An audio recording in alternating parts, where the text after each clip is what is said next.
नमस्कार मेरे प्यारे भाइयों बहनों, आईएएस आरएएस विदारजे में आपका स्वागत है। हार्दिक अभिनंदन है। तो मेरे दोस्तों, मेरे साथियों, मेरे मित्रों, मेरे छोटे भाइयों बहनों, हम आपके लिए आज फिर से लेकर आ चुके हैं राजस्थान ई सुजस का बुलेटिन। दोस्तों, कल हमारा एपिसोड नहीं आया था, कल हमारा वीडियो नहीं आया था। क्यों नहीं आया था? क्योंकि दोस्तों आप खुद देखोगे, आज हम दोनों का, कल वाला और आज वाला, दोनों ही ई सुजस आपके लिए लेकर आए हैं। तो आप खुद देखोगे एक या दो न्यूज आई है आपके एग्जाम के इंपॉर्टेंट, अगर मैं उसको करवाता भी तो 5-6 मिनट का एपिसोड होकर ख़त्म हो जाता, 5-6 मिनट का वीडियो बनता। तो मैंने सोचा क्यों ना इन दोनों वीडियोज़ को एक ही में लेके आपके लिए आया जाए, तो आपके लिए भी सहूलियत रहेगी। ठीक है ना दोस्तों? तो पहले हम चर्चा कर लेते हैं कल वाले की, कि कल क्या था ई सुजस के अंदर, और फिर चर्चा करेंगे आज वाले की। ठीक है दोस्तों? तो आप इन दोनों की यदि पीडीएफ लेना चाहते हैं तो आप सीधा हमारे टेलीग्राम चैनल पर चले जाएं। ठीक है? अपना टेलीग्राम चैनल है दोस्तों आईएएस आरएएस विद आरजे। आप इस टेलीग्राम चैनल को आप जाके सर्च करो और उसको ज्वाइन कर लो, तो आपको जो भी हम यहाँ पर चर्चा करते हैं करंट अफेयर्स की, वो करंट अफेयर्स आपको सीधा का सीधा पीडीएफ की फॉर्म में आपको मिल जाएगा। ठीक है मेरे दोस्तों? तो बिना इधर उधर की बातें किए हम आएंगे सीधा आज के न्यूज आर्टिकल के डिस्कशन पर, क्योंकि आपका समय बहुत कीमती है और जो चीज़ कीमती हो उसको बचा के रखना चाहिए। ठीक है दोस्तों?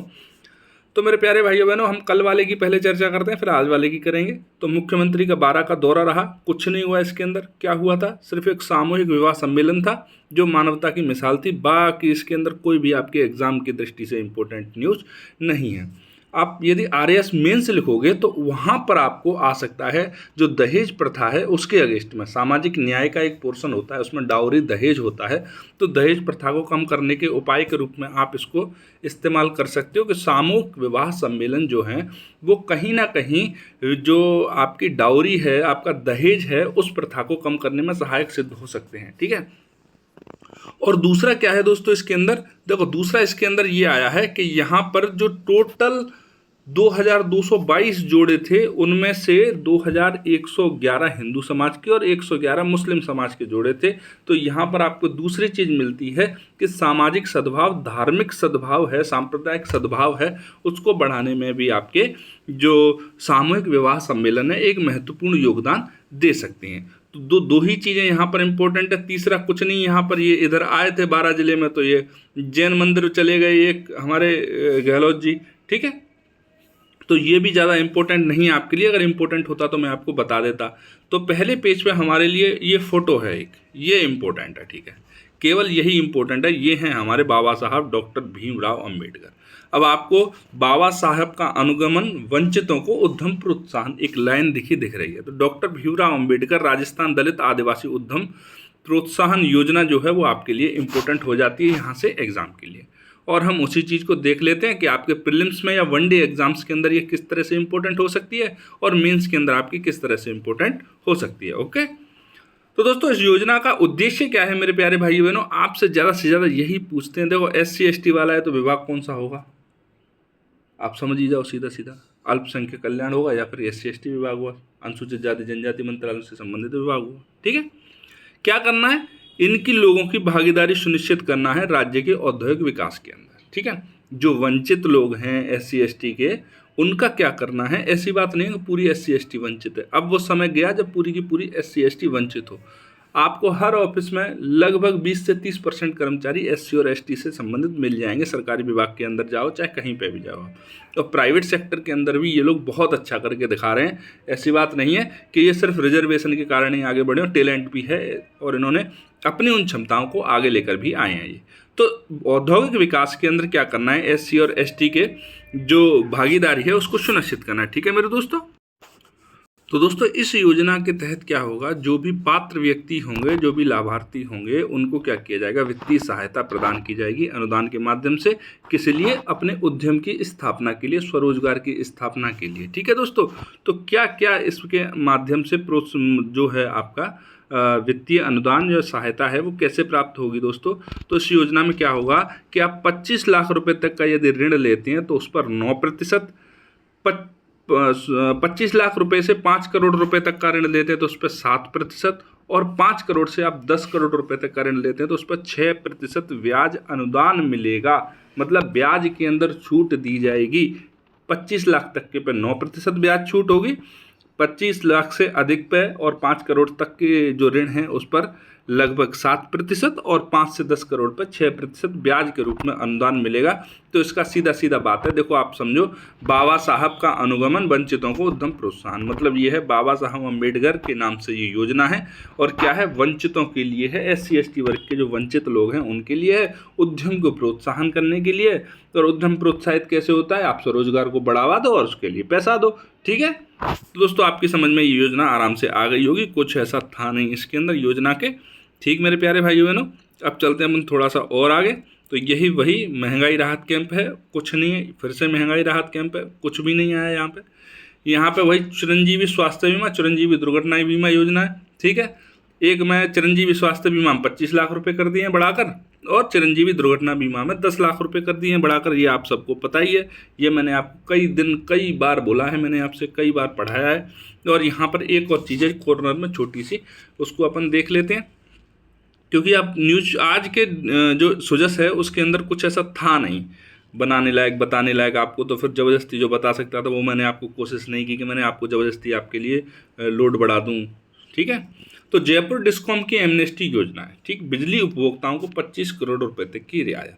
ठीक है मेरे प्यारे भाइयों बहनों, देखो दोस्तों, ये एमनेस्टी योजना क्या है, इसके अंदर क्या होता है कि जो चोरी के मामले हैं उनको कम करना हमारा काम है, जो भी बिल है पेंडिंग पड़े हुए हैं उनको लेकर आना हमारा प्रमुख काम है। जिन लोगों के पास अभी तक बिजली कनेक्शन नहीं पहुंचा है उनको कैसे भी करके बिजली कनेक्शन देना। जो शहरों के अंदर है लेकिन बिजली कनेक्शन उन्होंने नहीं ले रखा, वो ऊपर से चोरी कर रहे हैं मतलब, तो उन लोगों तक क्या करना है, बिजली के कनेक्शन को पहुंचाना है। मतलब आपको साम दाम दंड भेद कुछ भी करके जो जितना इनपुट जा रहा है बिजली का उतना आउटपुट लेकर आना है आपको। मतलब यह है कि आपने 100 यूनिट इलेक्ट्रिसिटी मान लो किसी एरिया के अंदर दी, तो बदले में जो बिल वगैरह पूरा मिला के 100 यूनिट के बराबर आपका आना चाहिए। पता लगा आपने 100 की दी, 40% ही उसके अंदर से लौट के रेवेन्यू आया, बाकी 60% चोरी हो गई, या फिर जिन लोगों ने मीटर था जिनके पास उन्होंने बिल जमा नहीं किए।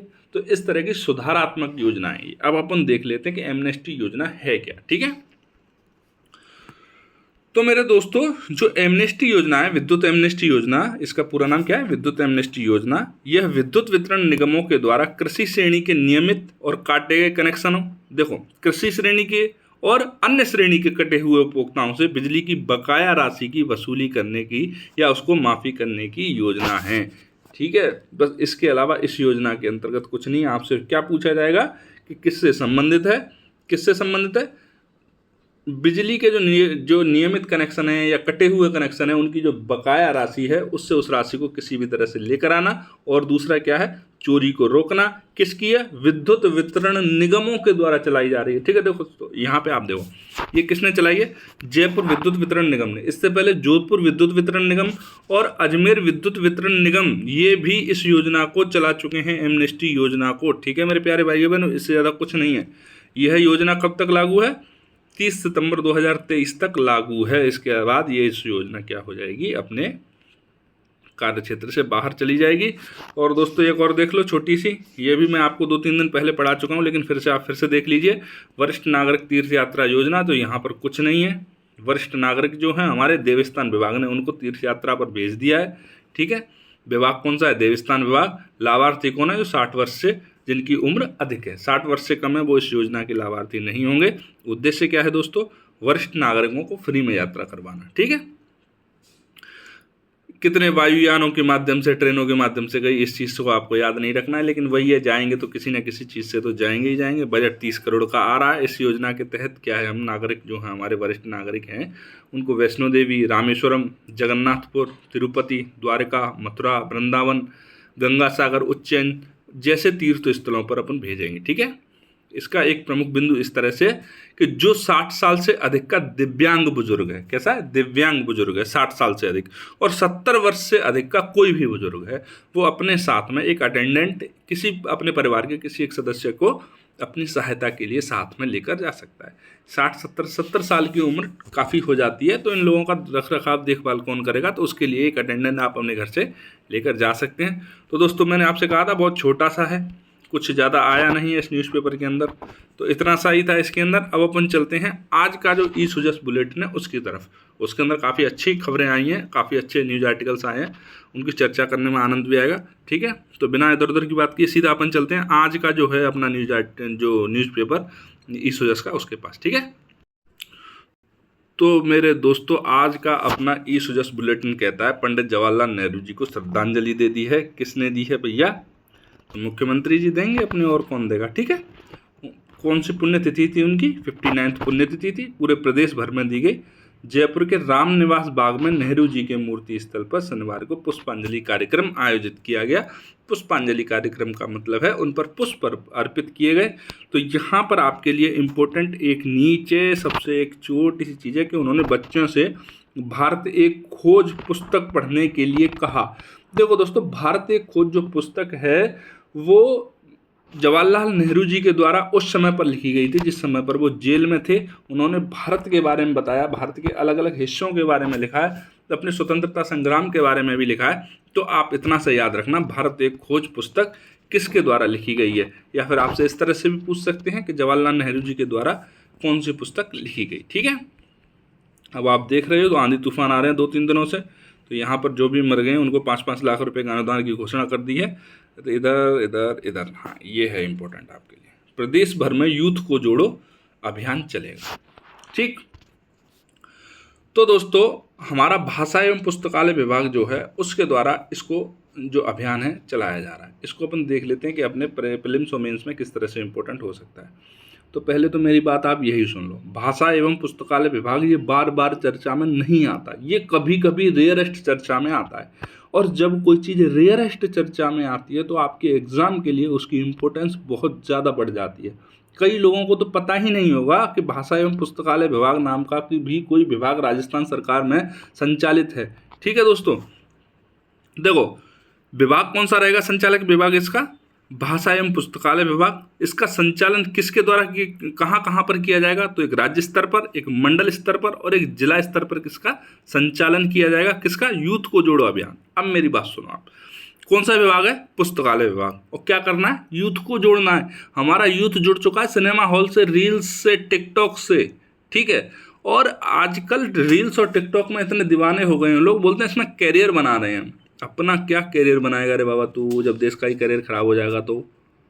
टिकटॉक से कहीं देश चलते हैं क्या? रील्स से कहीं देश चलते हैं तो क्या? वैज्ञानिक कैसे निकलेंगे जब अपन रील्स और टिकटॉक पर लगे रहेंगे? तो सरकार ने क्या कहा, भैया यूथ को आप लाइब्रेरी की तरफ लेके आओ, पुस्तकालय की तरफ लेके आओ। भले ही इंटरनेट कितना भी आगे निकल गया है अभी तक, लेकिन इंटरनेट के पास किताबों का कोई अल्टरनेटिव विकल्प नहीं है। आप किसी भी एग्जाम की तैयारी करो, आप डायरेक्ट इंटरनेट से कर ही नहीं सकते, आपको बुक्स चाहिए। ठीक है, तो हमारे विभाग को जिम्मेदारी दी गई है कि आप यूथ को जोड़िए। ठीक है, राज्य स्तर पर जोड़िए, मंडल स्तर पर जोड़िए, युवा स्तर पर जोड़िए। तो इसका उद्देश्य क्या है? राजकीय सार्वजनिक पुस्तकालयों में यूथ को जोड़ो अभियान का संचालन किया जाएगा। इसके लिए संबंधित पुस्तकालय अध्यक्ष उसकी लाइब्रेरी की विशेषताओं पर आधारित ब्रोशर तैयार करेंगे। क्या करेंगे? पुस्तकालय का अध्यक्ष होगा, वो पूरी की पूरी चीज़ तैयार करेगा कि हमारी लाइब्रेरी के अंदर ये स्पेसिफिक बुक्स हैं, ये फ़ायदा मिलेगा आपको, ये न्यूज़पेपर हैं, ये मैगजीन्स हैं, आप आइए पढ़िए। ठीक है दोस्तों, जुलाई अगस्त में अपने क्षेत्र के में स्थित 25 से 30 संस्थानों में जाकर आप कैंपेनिंग करेंगे। हायर सेकेंडरी स्कूल के प्राचार्य इसमें भागीदारी लेंगे। लाइब्रेरी के नए रीडर को जोड़ने के लिए सभी स्तरों पर निर्मित प्रयास किए जाएंगे। पाठकों को पुस्तकालय में आज के समय की ज़रूरतों के अनुरूप सारी की सारी सामग्री क्या होगी? प्रोवाइड उसके अंदर की जाएगी। ठीक है दोस्तों, इसके अंदर और क्या होगा कि आप यदि किसी भी प्रतियोगी परीक्षा की तैयारी भी कर रहे हैं तो उससे संबंधित सारी किताबें आपको लाइब्रेरी के अंदर मिलेंगी। तो यूथ को जोड़ो अभियान किस चीज़ से जोड़ना है दोस्तों? लाइब्रेरी से जोड़ना है। तो यहाँ पर आपके लिए सबसे इम्पोर्टेंट है इसका विभाग। आपसे पूछा जा सकता है कि यूथ को जोड़ो अभियान किस विभाग के द्वारा चलाया जा रहा है? तो भाषा एवं पुस्तकालय विभाग के द्वारा इसको संचालित किया जा रहा है। ठीक है दोस्तों, अब अपन चलते हैं आगे। तो अगले वाले पेज पे क्या है अपने पे? अगले वाले पेज पे वही महंगाई राहत, महंगाई राहत, महंगाई राहत। सबको नौकरियां दे दो ना भाई, अपने आप राहत कर लेंगे लोग। मतलब ये है कि अगर बबूल का पेड़ सड़क पर उग गया है तो उसके कांटों को छांट रहे हैं, उसको जड़ से ही काट दो ना, खत्म काम।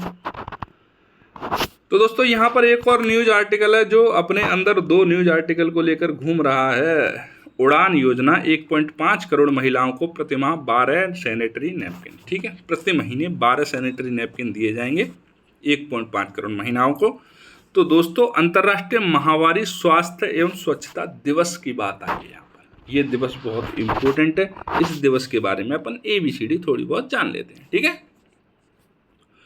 तो मेरे दोस्तों इसका नाम क्या है? मासिक धर्म स्वच्छता दिवस, मेंस्ट्रुअल हाइजीन डे।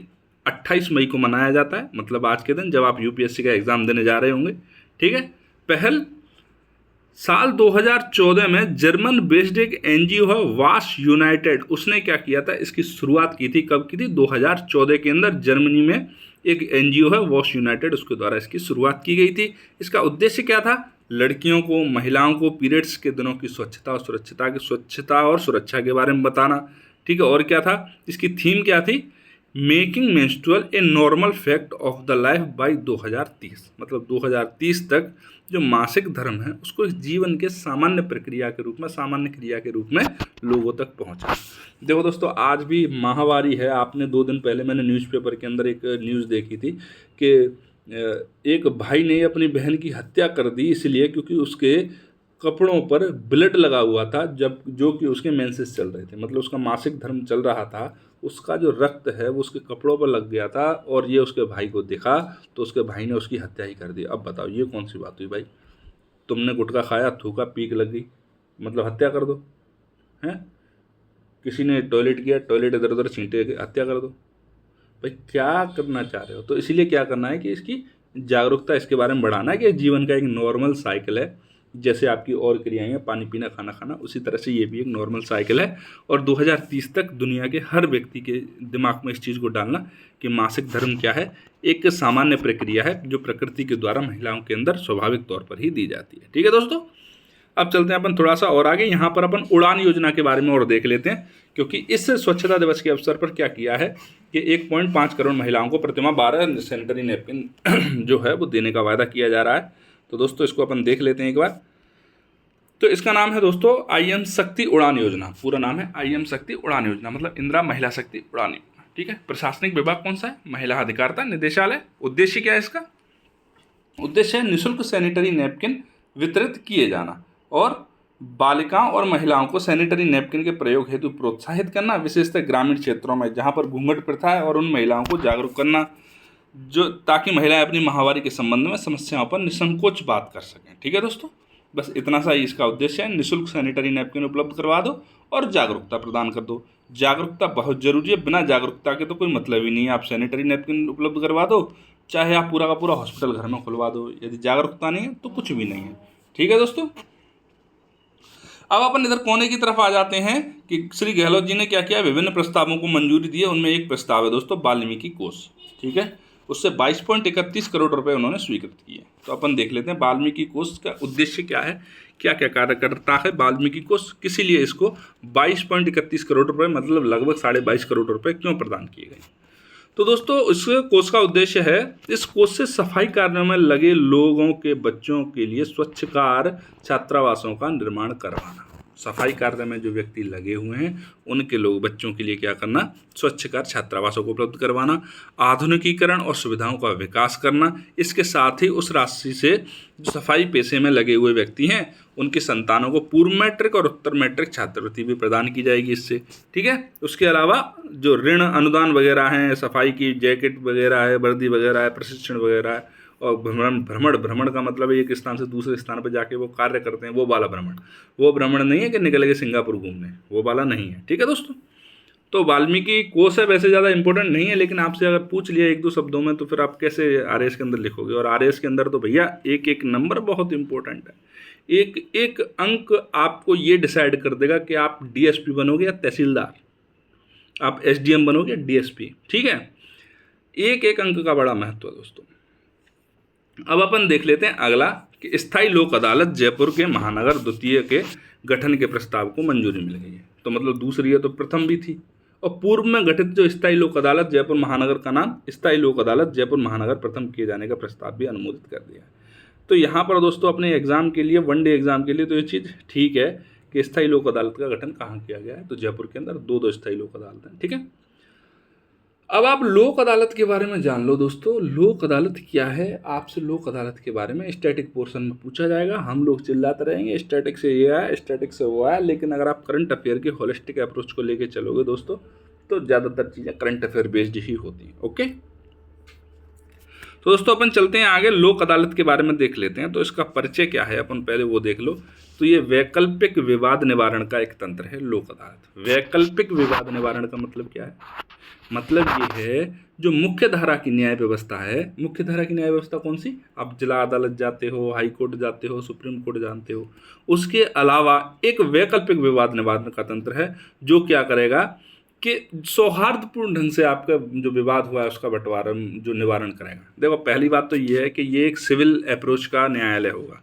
मतलब यहाँ पे अगर किसी ने किसी को गोली मार दी है तो उसका कोई निस्तारण नहीं है, किसी ने किसी का सर फोड़ दिया है कोई निस्तारण नहीं है। हाँ ये जरूर है, किसी ने किसी के घर को दबा लिया है, जमीन जायदाद से संबंधित केस, आपके विवाह शादी से संबंधित केस, आपके दूसरी चीज़ों से संबंधित केस, मानहानि से संबंधित केस, तो जो सिविल अदालत जो चीज़ें होती हैं, सिविल जो चीज़ें होती हैं, नागरिक समाज की जो चीज़ें होती हैं, उनका यहाँ पर निस्तारण किया जाएगा। लड़ाई दंगा करना है भैया, जाओ अपनी कानूनी प्रक्रिया लड़ो।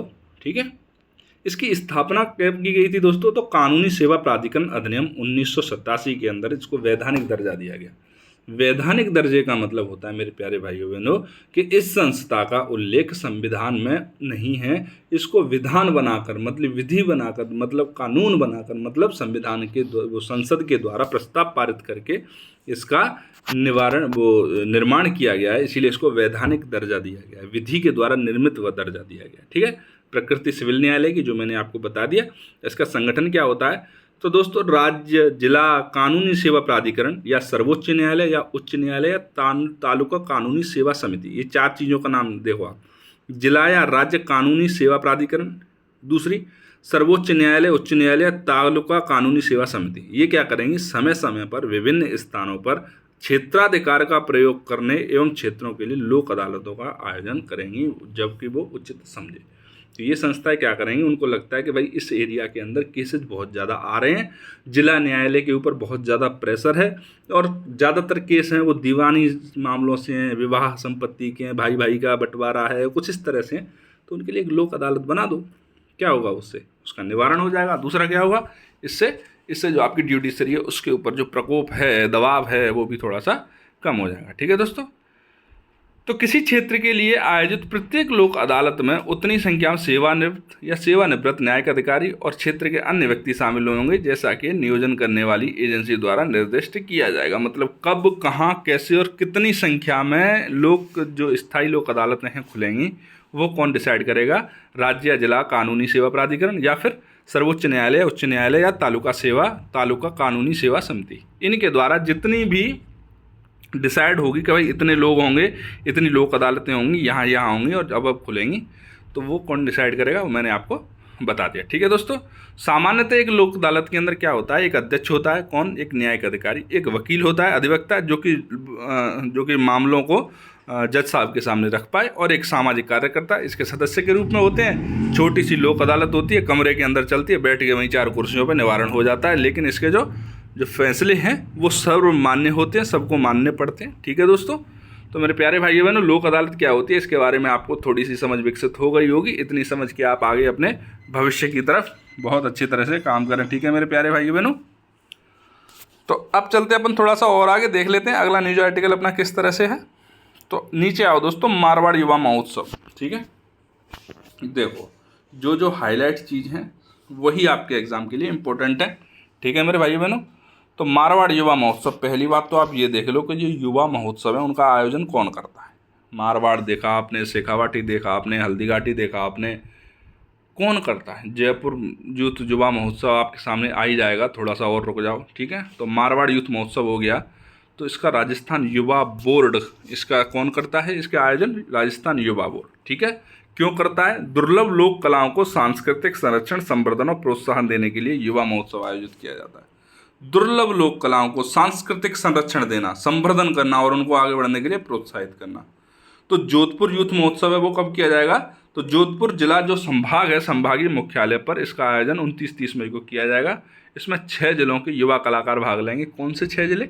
जो कि जोधपुर संभाग के अंतर्गत आते हैं। संभाग स्तर पर हो रहा है, मतलब उस संभाग में आने वाले जिले हैं, उन्हीं के लोक कलाकार इसमें भाग लेंगे। ठीक है दोस्तों, तो इसमें मारवाड़ की लोक कलाओं और बहुरंगी संस्कृति के जीवन दर्शन होंगे आपको। आप इसको देखोगे तो आपको लगेगा कि हाँ भाई, आप उसी युग में जी रहे हो जिस युग में ये लोक कलाओं का निर्माण हुआ था। ठीक है, और क्या करना है इसका आयोजन को, कि राजस्थान की लोक कलाओं को वैश्विक पटल पर पहचान दिलाना है। ठीक है दोस्तों, तो बोर्ड के द्वारा पूर्व में शेखावाटी और हल्दीघाटी युवा महोत्सव का सफल आयोजन करवा दिया गया है। अब किसका करवाया जा रहा है? तो जोधपुर युवा महोत्सव का आयोजन किया जा रहा है। आप यदि इसका पंजीकरण करना चाहते हो तो आपकी उम्र 15 से 29 वर्ष के बीच में होनी चाहिए मेरे भाइयों बहनों, और वेबसाइट है इसकी youthboard.rajasthan.gov.in। तो आपकी समझ में आ चुका होगा। ठीक है, यहाँ से प्रश्न आपको 2 ही तरह से पूछेंगे कि इसका आयोजन किसके द्वारा किया जा रहा है। ठीक है मेरे दोस्तों, और अभी आपसे पूछ लेंगे कि शेखावाटी युवा महोत्सव का आयोजन निम्नलिखित में से किस संभागीय मुख्यालय पर हुआ। ठीक है, हल्दीघाटी का किस संभागीय मुख्यालय पर हुआ? तो आप जानते हो हल्दीघाटी का संबंध किससे? उदयपुर से। सीधी सीधी बात है, आप जाओ राजसमंद में भले ही। ठीक है मेरे भाइयों बहनों, तो उम्मीद करता हूँ न्यूज़ आर्टिकल आपकी समझ में आया होगा। ठीक है दोस्तों, अब चलते हैं अपन थोड़ा सा और आगे है दोस्तों ये फ़ोटो। इस फोटो को आप देख लो बढ़िया से। इस फोटो में से 1-2 प्रश्न बनने के चांस है। ठीक है, ग्रामीण और शहरी ओलंपिक खेलों के बारे में हम आपको बता चुके हैं डिटेलिंग में, फिर भी यहाँ पर बहुत कुछ दे रखा है जो डिटेल में हो। सबसे नीचे तो अपन चलते हैं सबसे पहले यहाँ, कि हिट राजस्थान और फिट राजस्थान, खेलेगा राजस्थान जीतेगा राजस्थान। ठीक है, अब इसकी टैगलाइन क्या है दोस्तों? हिट राजस्थान, फिट राजस्थान, खेलेगा राजस्थान और जीतेगा राजस्थान। ये इसकी टैगलाइन है, इसको याद रखना, किसी भी एग्जाम में पूछ ली जाएगी। ठीक है, जैसे राजस्थान पर्यटन विभाग की टैगलाइन को आपसे पूछ लिया गया था, ऐसे ही पूछ लिया जाएगा, क्योंकि राजस्थान का खेलों की तरफ बहुत तगड़ा रुझान चल रहा है अभी। ठीक है मेरे दोस्तों, तो इसका आयोजन ग्रामीण ओलंपिक खेल और शहरी ओलंपिक खेल। अब इसको देख लो, ग्रामीण ओलंपिक खेलों का आयोजन का 4 स्तरों पर किया जाएगा। ग्राम पंचायत के स्तर पर, ब्लॉक के स्तर पर, जिला स्तर पर और राज्य स्तर पर। ठीक है, ग्राम पंचायत, ब्लॉक, जिला और राज्य। इसमें खेल कौन कौन से होंगे दोस्तों? तो kabaddi, tennis, cricket, volleyball, football, shooting ball, ये पुरुष वर्ग में होगी, शूटिंग वर्ग में। ठीक है, खो खो ये महिला वर्ग में होगी, और रस्साकशी ये भी महिला वर्ग के अंदर होगी। मतलब खो खो, रस्साकशी और शूटिंग बॉल ये सिर्फ खो खो और रस्साकशी सिर्फ महिला खेलेंगी, शूटिंग बॉल को सिर्फ पुरुष खेलेंगे, और कबड्डी, टेनिस, क्रिकेट बॉल और वॉलीबॉल, फुटबॉल को सभी खेलेंगे। ठीक है दोस्तों, अब शहरी ओलंपिक खेल ये 3 स्तरों पर होंगे आयोजित, एक जिला स्तर पर, नगर स्तर पर और राज्य स्तर पर। ठीक है दोस्तों, कबड्डी, टेनिस, क्रिकेट, वॉलीबॉल और फुटबॉल सिर्फ पुरुष खेलेंगे, बास्केटबॉल दोनों ही खेलेंगे, खो खो सिर्फ महिलाएं खेलेंगी, और एथलेटिक्स होगी, 100 मीटर, 200 मीटर, 400 मीटर की दौड़ होगी। आप इस चीज़ को, आयोजन को आप ढंग से एक बार रट्टा मार लेना, बहुत ज़रूरी है आपके लिए मेरे दोस्तों, मेरे प्यारे भाइयों बहनों। तो मेरे प्यारे भाइयों बहनों, आज का हमारा न्यूज़ आर्टिकल डिस्कशन होता है यहीं पर समाप्त। तो उम्मीद करता हूँ आपकी समझ में ठीक ठाक से आया होगा, जो आपके एग्ज़ाम में आपको 2, 4, 5 अंक का एज दिलवाएगा। तो दोस्तों, आपसे मिलते हैं नए वीडियो में नई न्यूज़ों के साथ में। यदि आपको चैनल अच्छा लगे, वीडियो अच्छा लगे, तो चैनल को लाइक, शेयर, सब्सक्राइब करना। ठीक है दोस्तों, अब मिलते हैं नए न्यूज़ आर्टिकल के साथ नए वीडियो में। तब तक के लिए जय हिंद, जय भारत।